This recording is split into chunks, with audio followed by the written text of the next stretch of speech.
ವಿಧಾನ ಪರಿಷತ್ ಸಭೆಯಲ್ಲಿ ಬಿಜೆಪಿ ಕಾಂಗ್ರೆಸ್ ಸದಸ್ಯರ ನಡುವೆ ಘರ್ಷಣೆ ಆರಂಭಕ್ಕೆ ಮೂಲ ಕಾರಣವೇನು ಎಂಬ ಬಗ್ಗೆ ಚರ್ಚೆಯಾಗಬೇಕು ಎಂದು ಮಾಜಿ ಸಚಿವ ರಮಾನಾಥ ರೈ ಹೇಳಿದರು. ಅವರು ಮಂಗಳೂರಿನ ಕಾಂಗ್ರೆಸ್ ಕಚೇರಿಯಲ್ಲಿ ಸುದ್ದಿಗೋಷ್ಠಿ ನಡೆಸಿ ಮಾತನಾಡಿ, ಪತ್ರಕರ್ತರು ಬರದಂತೆ ಬಾಗಿಲು ಬಂದ್ ಮಾಡಿದ್ರೆ ಸರಿಯಾಗುತ್ತದೆಯಾ? ಹಾಗೆಯೇ ಸದನದ ಬಾಗಿಲು ಮುಚ್ಚಿ ಸಭಾಪತಿ ಬರದಂತೆ ತಡೆದಿದ್ದು ಸರಿಯಾಗುತ್ತಾ? ಘರ್ಷಣೆ ಆರಂಭಕ್ಕೆ ಮೂಲ ಕಾರಣವೇನು? ಈ ಬಗ್ಗೆ ಚರ್ಚೆಯಾಗಬೇಕು ಎಂದು ಹೇಳಿದರು.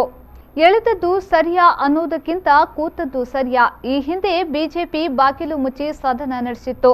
ಬಾಗಿಲು ಒಡೆದದ್ದು, ಎಳೆದಾಡಿದ್ದು ಎಲ್ಲವೂ ಕ್ರಿಯೆಗೆ ತಕ್ಕ ಪ್ರತಿಕ್ರಿಯೆ ಆಗಿದೆಯಷ್ಟೇ. ಉಪಸಭಾಪತಿ ಕೂರದೇ ಇರ್ತಿದ್ರೆ ಸಮಸ್ಯೆ ಪರಿಹಾರ ಮಾಡಬಹುದಿತ್ತು ಎಂದು ಹೇಳಿದ್ರು. ಸಭಾಪತಿಯನ್ನ ಸದನಕ್ಕೆ ಪ್ರವೇಶ ಮಾಡದಂತೆ ನೀವು ಬಾಗಿಲು ಮುಚ್ಚಿ ಸದನ ನಡೆಸಲಿಕ್ಕೆ ಯಾರೋ ಒಬ್ಬ ಬಂದು ಕೂತು ಉಪಸಭಾಪತಿ ಅವನಿಗೆ ಅದರದ್ದೇ ಆದಂತ ನಿಯಮಗಳಿದೆ. ಆ ನಿಯಮ ಪ್ರಕಾರ ಕೂತ್ಕೊಳ್ಬೇಕು ಅಲ್ವಾ? ಎಲ್ಲಿಂದ ಪ್ರಾರಂಭ ಆಯಿತು ಅಂತ ಹೇಳುದನ್ನು ನಾವು ಅವರು ಗಲಾಟೆ ಎರಡು ಕಡೆಯಿಂದ ಆಗಿದೆ, ಅದನ್ನು ನಾನು ಹೇಳ್ತೇನೆ.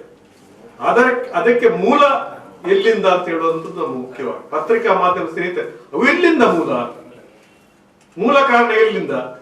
ಬಾಗಿಲಾಗಿದ್ದು ಈ ಬೆಲ್ಲು ಆಗ್ತದೆ, ಆ ಬೆಲ್ಲು ಮುಗಿದವರೆಗೆ ಅಧ್ಯಕ್ಷ ಬಂದು ಅವನ ಸ್ಥಾನದಲ್ಲಿ ಕೂತ್ಕೊಳ್ತಾನೆ.